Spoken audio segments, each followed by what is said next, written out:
live? We're ready? Well, look, I think that the media knows at this point Chief Dean Scott submitted his resignation yesterday, January 18th, 2024. I just spoke with the men and women of the Pearl Police Department, certified officers, and as well as the support services, providing them a message of encouragement. Media, the reason I wanted to have this press conference here was for one reason.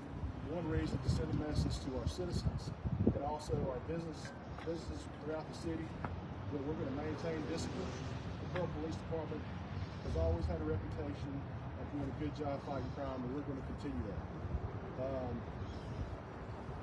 Even though you have here on local social media platforms, you have administrators, cowards who like to cause disenfranchisement to our people, my message to them is that's not the truth.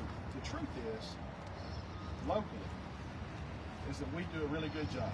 Our solvability rate from our criminal division to our narcotics division to our patrol division, they do a very good job. And that's shown in operations each and every day. You know, I just told our police officers and our support staff inside that during a transition phase like this, we can't not think about the great things that are happening in the city. We have more business development than we've ever had. We've done more infrastructure than we've ever had in the history of the city of Pearl. And one of the main key components why we're able to have those things is because of the men and women of the Pearl Police Department. So a friend of mine told me, I told everybody inside the police department a while ago that in life there's variables that you can't control, no matter what, but your response to a situation directly controls. Alderman and myself are committed to go out on the search and bring a chief in. Once that chief is established, he himself or she will provide an assistant chief of their choice and put before the board, and we will move forward. But again, I want to thank the men and women of the police department for what they do each and every day. I would put them up against any police department in the state of Mississippi. I'll take any questions right now that I can answer. You obviously know it's a personnel matter. I'm not going to be able to comment on that. But if there is other questions that I can comment on, I will. Mayor, I just want to ask about the nature of the resignation. Was this Chief Scott's decision, or was this something that was asked of him? Chief Scott made this decision on his own. And I respected that. And again, Dean has 33 years in law enforcement, and so he has his retirement time in place.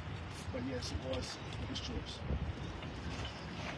Can you speak to any reasons that might be behind this? You know, CJ, I can't. I mean, that would be going into personnel matters. I just really don't want to discuss that topic. I can't discuss that topic because all these things are handled in executive session. The only reason I even ask about that is because, you know, you guys met a day before the resignation, had a meeting, went to executive session and discussed a personnel matter within the police department. We're behind closed doors for almost 30 minutes, came out with no action taken, and then, you know, a day later, the chief resigns. Right. Well, I see what the optics are in that. But again, I'm not going to discuss what was in that meeting. That'd be a violation of state ethics. So is it in fact true that the former police chief was double dipping between county and police, working for the city? There's no evidence that's been substantiated. We have not been provided any of that information. You know, the main message today, again, coming out here to talk with you all, is to make sure that our citizens know and our businesses know we're going to keep doing what we do, and we're going to take care of our people. And that's what we do in Pearl. Down to our county department, we try to serve as best as we possibly can each and every day. Mayor, since our story, has the state auditor's office reached out to you or the police department, City Hall, asking for documents, asking for information regarding our investigation? Yeah, they have provided a request for documents. You obviously know that just because there's a request for documents, there has to be a finding involved with that. There's been no findings involved with that this time. And do you have anything to say to the residents who maybe feel like, you know, this happened out of nowhere and without any reasoning or anything? Well, it's kind of like just what I said a while ago. Things in life happen. And you can sit around and you can twiddle your thumbs and not do anything, but you can take aggressive action. And our playbook here is to go out and target a person to go back in this position that's been successful in the current position that they're in. That is what we're going to be collectively looking at different candidates throughout the state of Mississippi, not just in the metro area. And we're going to see who's best suited to come in here and lead the police department.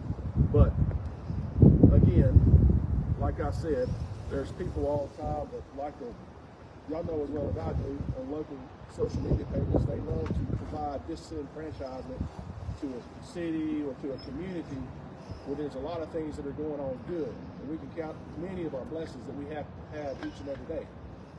So this is just a transitional phase.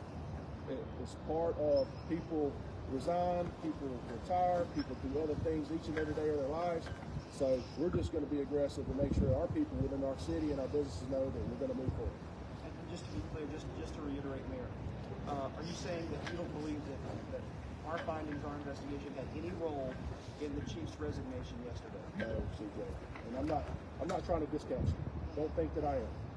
But it doesn't. And when the state auditor's office inquired for documents, were those documents directly related to It was the directly police related. chief? It was directly related. To the police chief? Yes. And I think CJ knows that. But we provide, and I'm being transparent here. So we provide all the information that we need to Mr. White's office. We've complied. But again, once you submit that documentation, then it's their job to determine whether there's a finding or not. There's been no finding at this time. Are you able to specify the documents? Well, it's a laundry list, so no, ma'am, I can't.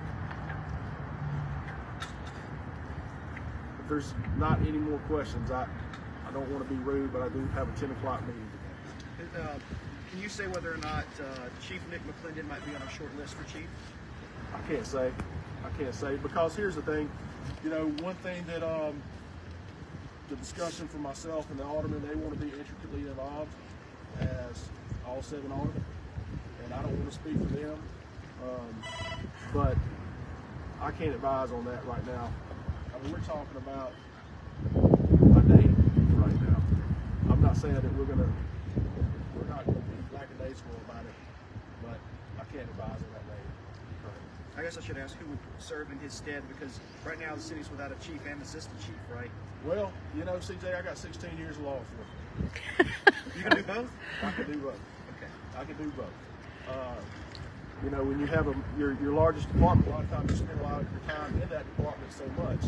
Anyway, but I spent my years as a patrol officer here, as a detective at the Pearl Police Department, then went on at the state level as an AG investigator.